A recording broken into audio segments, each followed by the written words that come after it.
Talking to some of the best names in contemporary Christian music. This is the Hope FM Artist Interview.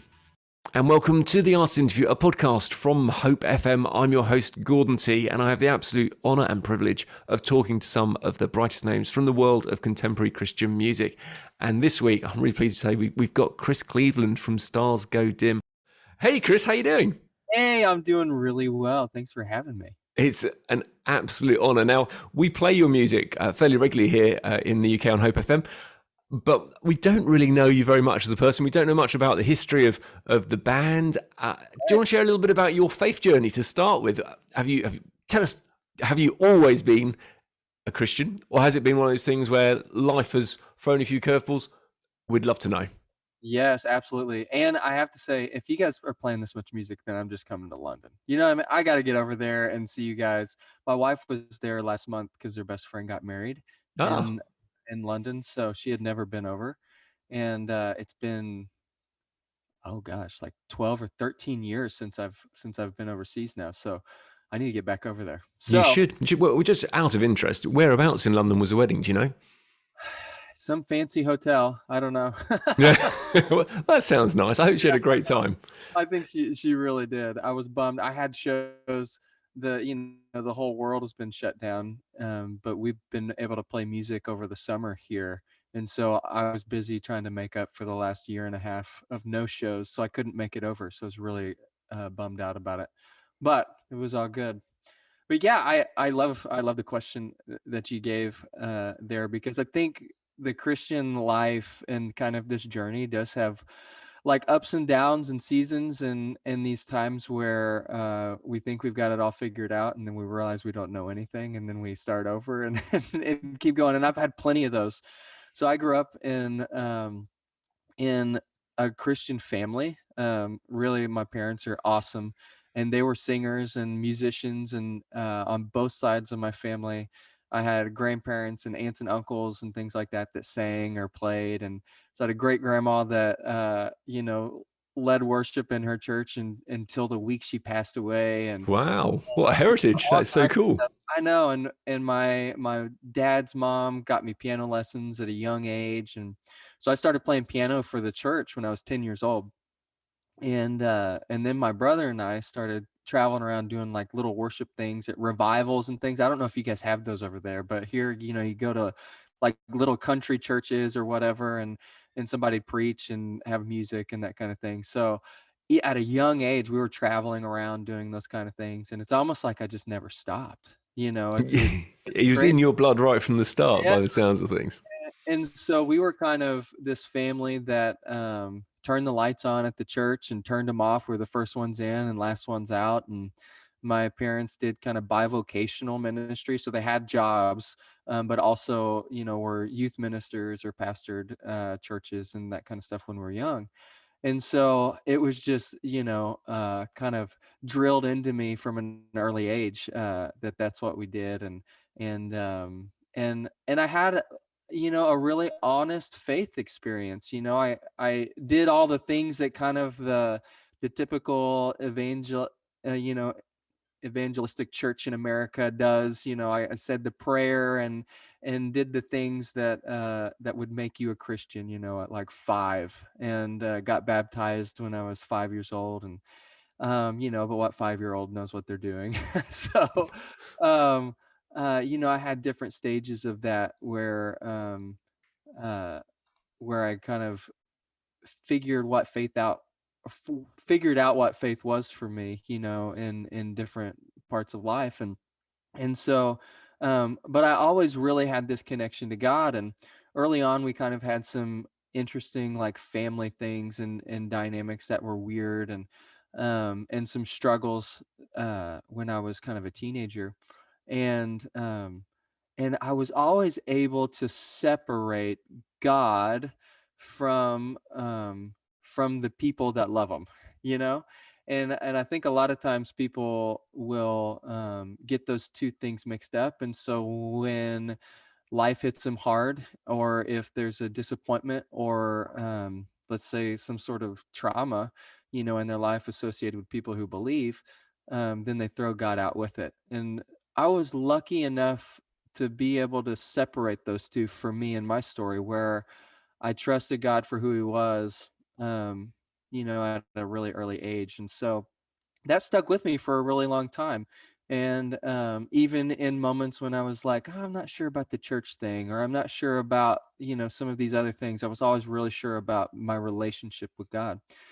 As I got older, I think that just continued to evolve and learn. I think when I read in scriptures about like uh, working out your salvation, I feel like now I'm 36, and I feel like that's all I do. And over the course of honestly the last 6 years or so for me, faith wise, it's been a really big journey of unlearning and relearning, and taking God out of the small box that I had fashioned him into, which is like very American and very Western. Oh, And I think we do this. One of the things that I've been learning as I've got older is that there's always more. And you're right. You're totally right. It's so easy to say God fits in this little nice packet, and you build your construct of who God is and try and limit him into those things. So that's really interesting. The relearning who God is as he reveals more of himself. As long as we're open to it, we can always learn more, can't we? I think so. And I think what happens when we put him in that box is really we're creating God in our image, rather than the reverse, which is him creating us in his. And that's easy, right? When we're young, we tend to need something that's like concrete and definite, and do this, don't do that, this is right, this is wrong, and those black and white things make sense and they're easy to digest. And a lot of people don't want to dive in deeper, and I understand that. As I've gotten older, I've become more curious about why I do and think and feel, and all of the things, and why you do and why we all do, and how it all kind of connects together. And long story short, on the faith side of it, is it's led me to a much bigger God. It's led me to a place where I'm much more open about what I believe and think. And it's made me more interested and curious about the way of the kingdom, and how to actually live my life. It's made life more tangible. It's made these moments mean more. And so now I feel like, with kids of my own, trying to teach them the same, this faith walk, and all of this, that those are the kind of things that I'm looking at, like, who is Jesus, and what did he really teach, and how can I be more like him, and what is the design of all of this, and how can we like have a fulfilled life here, and make it mean something. And so it's a whole like exciting journey for me, and I've had a lot of ups and downs in it, and um and I feel like finally at 36 I'm beginning to understand what I don't know, which helps me understand what I do love and know. And so that's really exciting. In the midst of all that, I've started played music for now, and traveled for 26 years on the road, and gone all over the world and played, and done different bands and different versions of it. So Stars Go Dim actually started as a mainstream pop band in 2007. And so had always led worship in churches and grew up doing that, and was actually a worship leader at one of the largest congregations in the Methodist Church here in the United States. Now, And just to help us, see, if you say Methodist Church in the UK, yeah.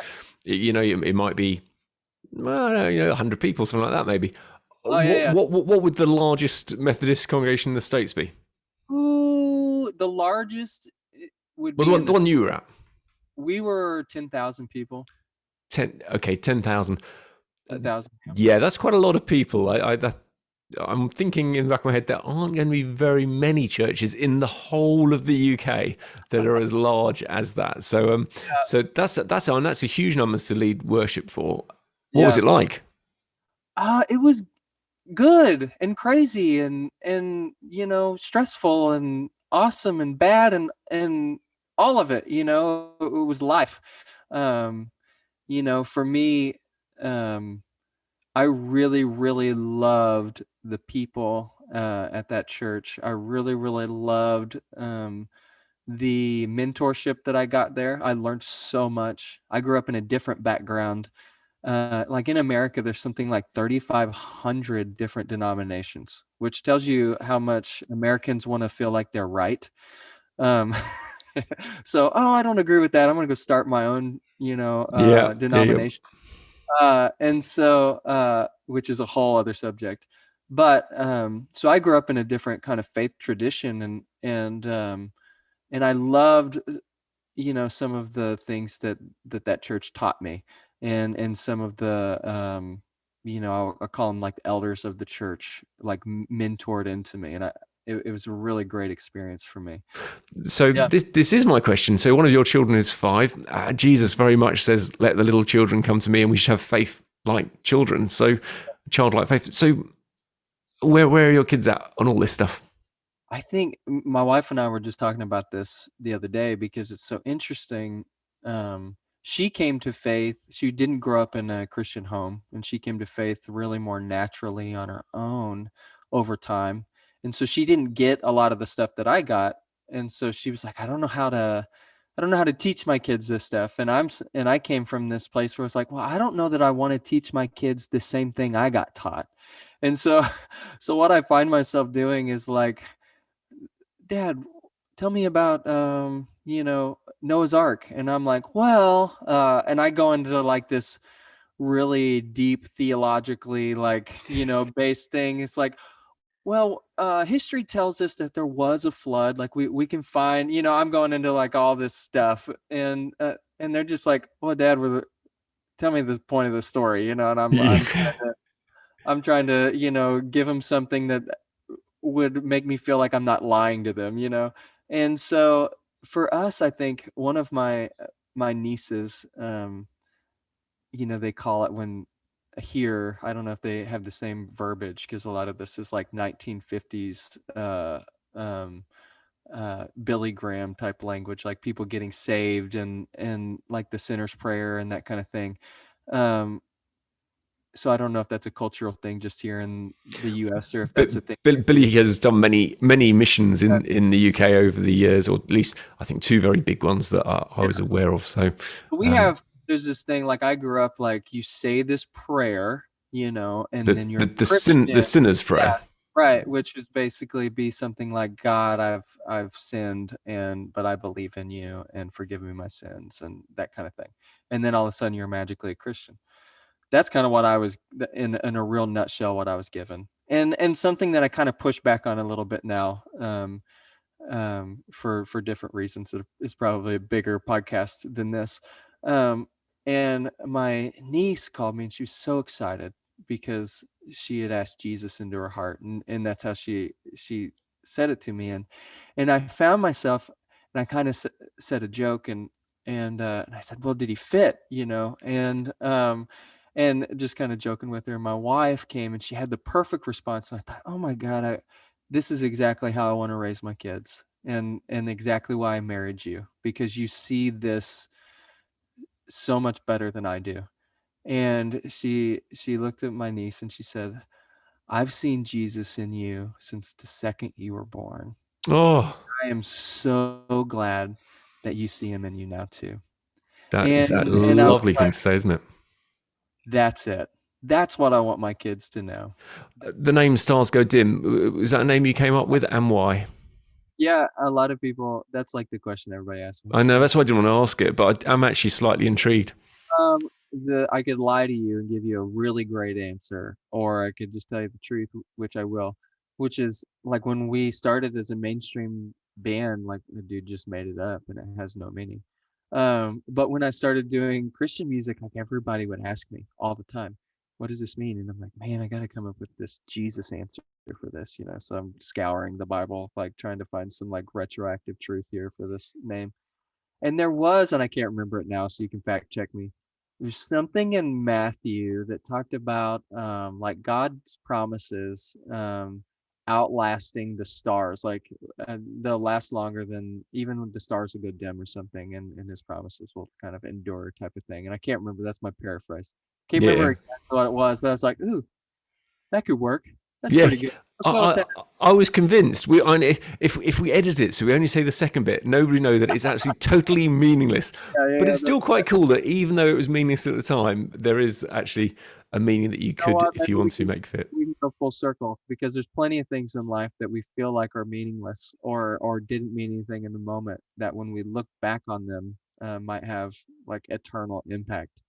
You've been watching The Artist Interview. For the full podcast, click the links below or visit hopefm.com/The Artist Interview.